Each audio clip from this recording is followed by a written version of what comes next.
Hi guys, welcome to your in absentia video lecture.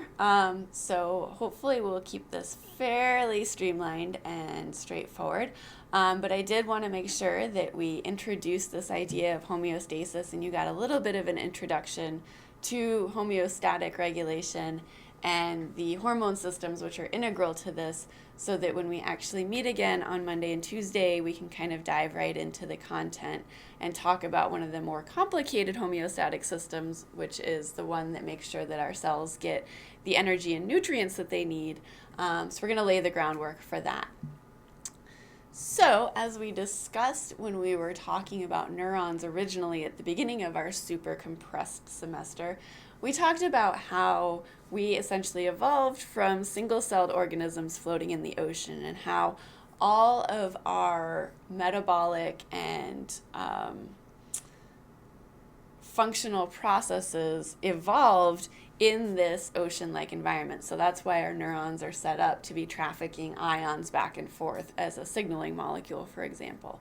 Well, it turns out all of the other cells' physiological systems basically require this same ocean-like environment. So even though we're walking around on land and exposing ourselves to a variety of different environmental conditions, we have these systems built into our body to make sure our cells are basically always feeling like they're in their happy ocean environment.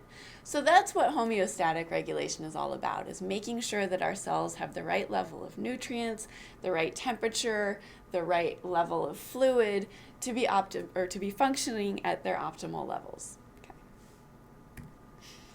So because this is obviously super important, because if our cells are not functioning at their optimal levels, we essentially stop functioning as organisms. There's a lot of feedback and redundancy built into these homeostatic systems. So we'll see an example with fluid balance today, where you have multiple systems making sure that we have the right water salt balance and the right amount of water in our body to feed all of our different cells. We also see that there's a lot of feedback, so we're constantly monitoring these systems and these levels to make sure that we have the right amount of water and salt in our bodies, to make sure that we're sitting at the right temperature, all of these different things. And then the other thing that we'll touch on today is how this is all integrated with our cognitive processes, such that not only are we engaging physiological processes to make sure that our homeostatic systems are in balance, but we can also engage behavioral processes. So the hypothalamus is crucial in this, because it's basically the liaison, if you will, between the physiological systems in the rest of our body and the cognitive and behavioral systems that are in our brain, and kind of keeping those integrated. So this is kind of a hokey example or a hokey analogy, but it kind of gives you an idea of how the whole system works. So we always talk about homeostatic systems as being very similar to the thermostat in your house. And actually, we talk about these differences as being homeostatic systems kind of integrating with each other, and your thermostat only controlling temperature. But as technology improves, the thermostat actually becomes increasingly homeostatic. So now we have thermostats that are monitoring lights on and monitoring, whether the garage door's open and the doors are locked and all of that. So the thermostats are actually becoming more homeostatic, but we're not quite to the same level yet. Regardless, that was a bit of a tangent. Regardless, both systems have a lot of things in common. The first of these is that there is some optimal set point. So your house, you want it to be at a given temperature.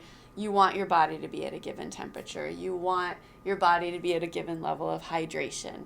All of these things have some sort of optimum level, and that there is some variation with these. So just like some people have their houses warmer or cooler, some people's natural body temperature is warmer or cooler within a degree or so of each other. Some people function better at certain levels of hydration. So there is some inter-individual variation, and there actually is a little bit of evidence that some of these things can actually change over the course of a lifetime. So little children may have a different homeostatic set point for temperature than older folks. So these do vary a little bit, but there's a general range. Along with that idea of there being inter-individual variation, there is also an acceptable zone. So you don't have to be exactly at the right temperature. You don't have to be exactly at the right level of glucose circulating in your blood. There's a range at which we can function pretty close to optimally. So we're not constantly engaging systems to move things just a tiny bit up or just a tiny bit down. We're cool within a given zone. Okay. The other thing, like I talked about a little bit a couple seconds ago, is that especially when we're talking about homeostatic systems, there's a lot of integration between systems. So, for example, we'll talk about fluid balance today, but if you think about it, when we talk about temperature balance, one of the main things that we do when we're overheated is we engage a sweating function. Well, sweating obviously removes water from the body, so then that's going to engage your homeostatic fluid balance function. So you're going to have to take in more fluids. So all of these things are sort of working together and feeding back on each other such that it's not a single system operating in isolation, that it's really like your entire homeostatic system constantly kind of counterbalancing itself.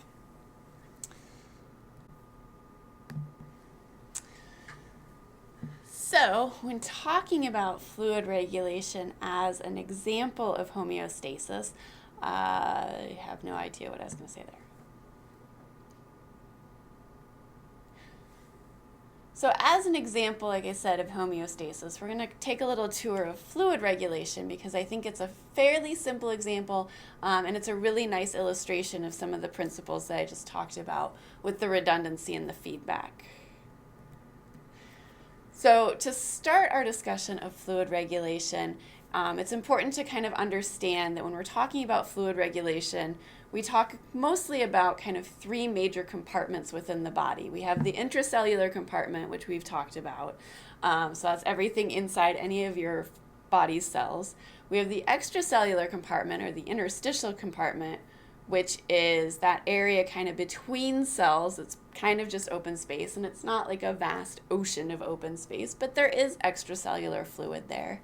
And then we talk about the bloodstream or the plasma compartment, which is basically our interface with the outside world. So when you take in fluid, it's transferred from the digestive system into the blood, and then from the blood it can phase into and out of the interstitial fluid, and from the interstitial fluid it can phase into and out of the intracellular fluid. So this is sort of the three compartments that water is moving in and out of. And obviously the cells are the most important part of this, but just by properties of chemistry and physics, all of these things are interrelated. Important to note that water that is still in the stomach or water that has been transferred into the bladder, though it is technically contained within the body, cannot be used directly. So for the purposes of talking about fluid regulation, we don't consider those to be compartments. We consider those actually weirdly to be part of the outside world.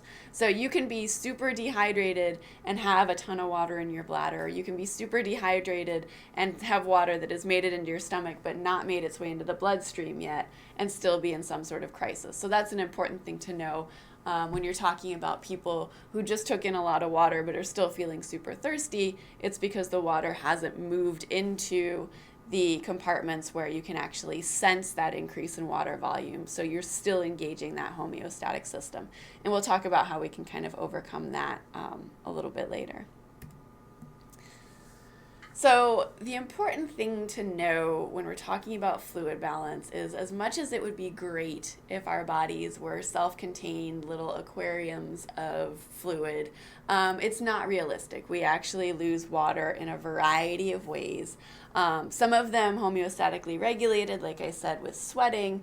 Some of them sort of a necessary byproduct of needing to eliminate waste, so with urination, and some of them just a byproduct of living on dry land. So we're constantly having water evaporate out of our skin cells. As much as our skin makes a nice layer to protect us from the outside elements, we are constantly getting a little bit of evaporation, and so we're constantly losing water that we must replenish. So that's why they're saying, the recommendation is drink X amount of water per day. Part of that is to help with the waste and the sweating, but part of it is just because we unavoidably lose water just by existing on dry land. So, obviously, we know that when we are running low on water, when we have gotten to a point where we've evaporated water or we've wasted it or we have sweated out, that the main thing that we experience as sentient cognitive beings is the drive to take in new water. So, we describe that as thirst. Now, under the surface, we probably aren't as aware that there are actually two types of thirst. So the most common type of thirst is osmotic thirst, and this is the standard thirst that you feel when you've sweat or you've urinated or you've done something to disrupt the ion water balance in your body. So that's your standard osmotic thirst. We also have something called hypovolemic thirst, which, if you kind of tease apart that word, is when your blood volume has actually dropped. So your blood pressure has dropped. Most often, although this is kind of a goofy looking diagram, this is because of some sort of traumatic injury or in cases where you've donated blood intentionally, something that has caused you to essentially leak some of your fluid away such that you are dehydrated, and it's not a water ion balance issue. You've actually lost fluid volume. Okay, so these are both issues that involve taking in of more fluids. One, the hypovolemic thirst necessitates also taking in more salt, whereas the osmotic thirst is more just fluid focused. But they both fall under the heading of thirst, and they're both sensed by the hypothalamus, and they're both responded to in a homeostatic way. So let's start with hypovolemic thirst, even though it's the least common. So like I said, this occurs with loss of bodily fluid. So blood donation, injury, massive illness. Like I said before, there's no net change in solute concentration, meaning you've basically poked a hole in yourself and you're losing blood and ions at the same rate. This is sensed as a pressure drop in the vasculature. So in that compartment, in the blood volume compartment of our fluid compartments, by something called baroreceptors, which are looking at the blood pressure in your vasculature. So there are a couple of things that go along with hypovolemic thirst. Obviously, you have thirst, the desire to take in more water. You also have cravings for salt. So again, kind of the most common experience would be as if you've donated blood. You tend to crave salty foods for a period after you've donated.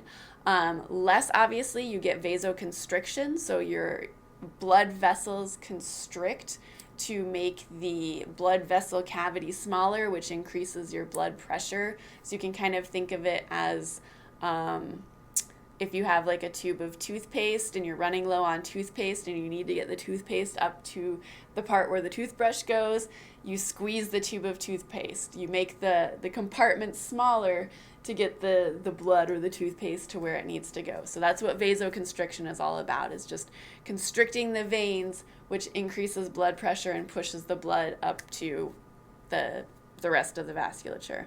And then obviously you don't want to waste any more of your fluids, so you decrease urine output.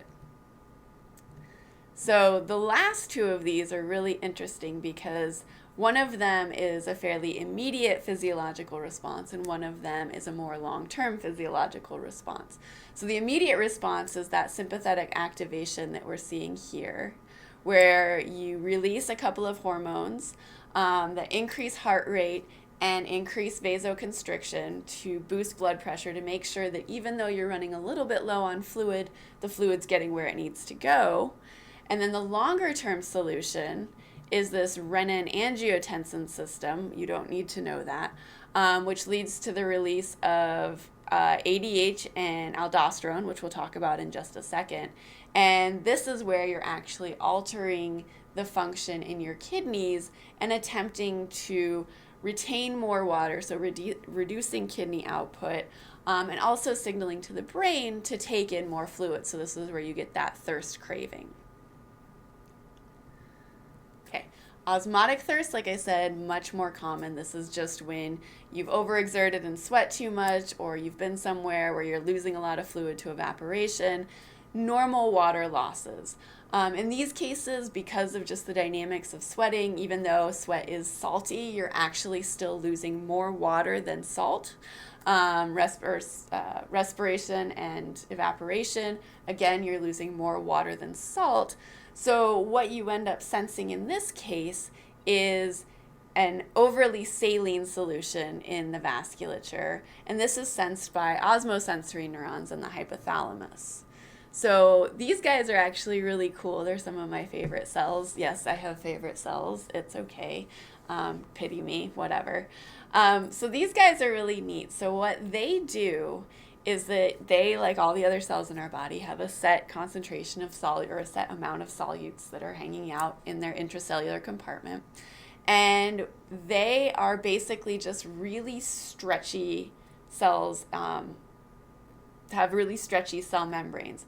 So if they, for example, are in fluid that is less saline than they are, then what's going to happen is water is going to flow across their membranes. So the membranes are permeable to water. Water is going to flow across the membrane and cause these guys to expand in response to their hypotonic bathing solution. So water is going to try and come in and dilute the ions that are in the cell. The cells are going to get bigger.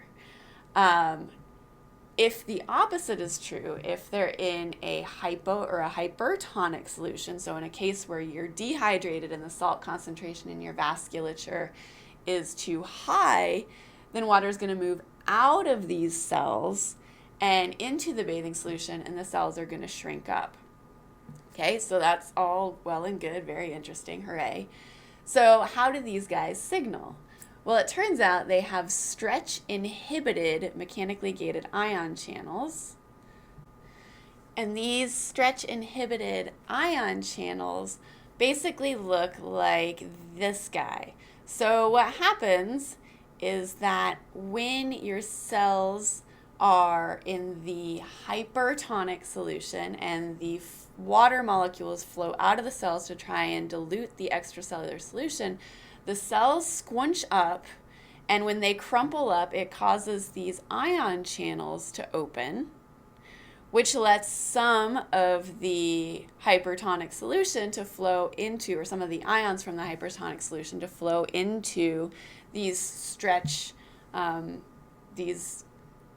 osmotically sensitive neurons. And when these positively charged ions, these sodiums, flow into the neurons, it does exactly what you would expect from a neuron, and it causes them to become activated and fire action potentials, and that is sent to other parts of the hypothalamus, and you get a thirst response engaged.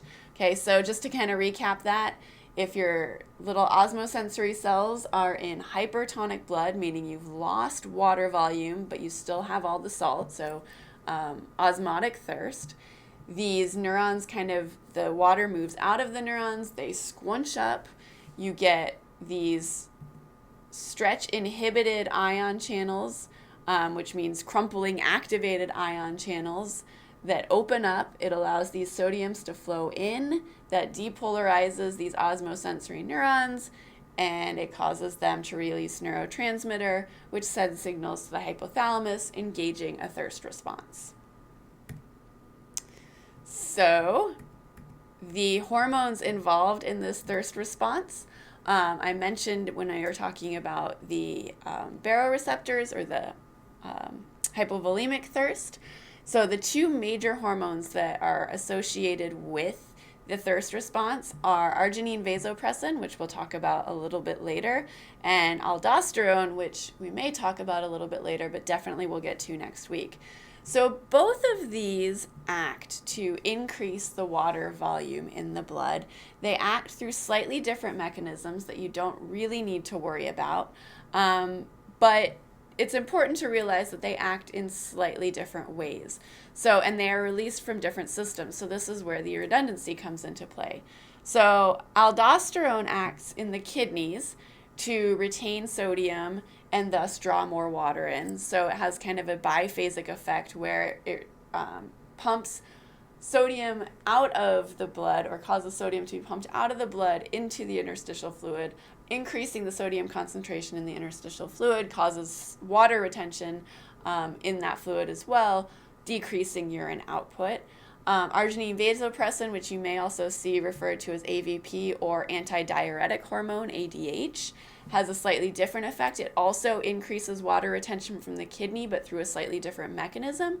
And it also plays a role in that constricting blood vessels to increase blood pressure in response to the hypovolemic thirst. Okay, so aldosterone kind of is playing a role in both osmotic and hypovolemic thirst. When we're talking about AVP, that tends to be more associated with just the hypovolemic thirst because of the blood pressure, but it's not a completely perfect segregation. They both do overlap to some extent. And so this is just a diagram showing kind of that integration of the two systems and all of the different things that they act on as the endpoint. Again, this isn't something that you need to necessarily be, you don't need to memorize, you don't need to know all the major players, just realizing that both the aldosterone and the AVP/ADH are playing a role in water retention and that they're both responding to these two different types of thirst.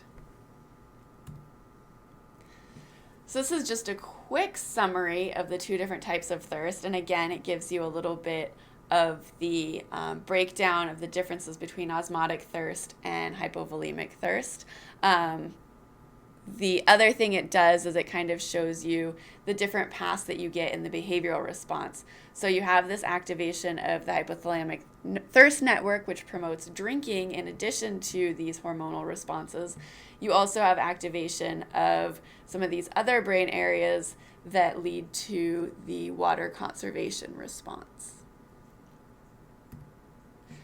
And then coming back to the thing where we were talking about how having fluid in the bladder or the stomach doesn't necessarily count towards your overall hydration level, and that being why, after you've drank a whole bunch of water, your thirst isn't fully quenched until that water makes its way into the bloodstream.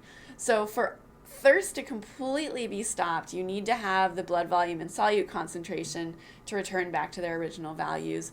You also take into account your estimates of recent consumption. So if you feel like you've just taken in a lot of water, that helps to abate your thirst.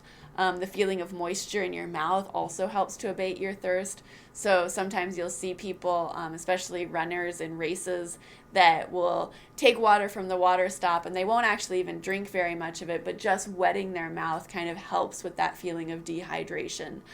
So all of these things work together to sort of finish off or end or satiate that thirst once you've started taking in water to counter the situation. A couple of other notes that are important. Obviously, when we're talking about fluid ion balance, you need to take in water that is not saltier than your body water. So this is why they say drinking ocean water, it could actually be detrimental aside from the things living in the ocean that might be bad for you.